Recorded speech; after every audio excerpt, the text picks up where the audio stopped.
Après Ziggy, après le président Ziggy, voici le président Jean-François Kouassi.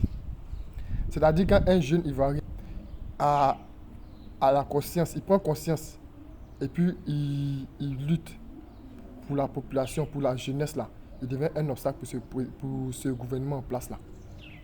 Il y a certains qui pensent que c'est une histoire de partis politiques. Non, ce n'est pas une histoire de partis politiques. Hein. Jean-François Kouassi n'est pas du PPACI. Jean-François Kouassi n'est pas du PPACI.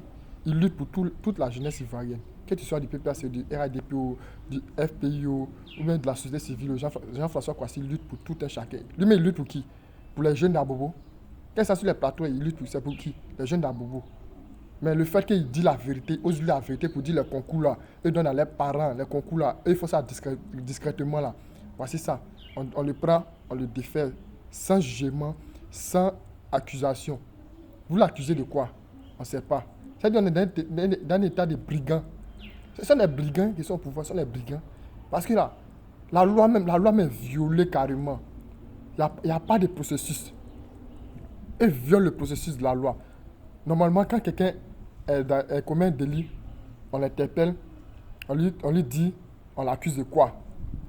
S'il peut appeler un avocat ou pas, on lui donne un avocat, on passe au jugement. S'il a tort, on le condamne, on le défait. S'il a raison, on le libère, on le dédommage.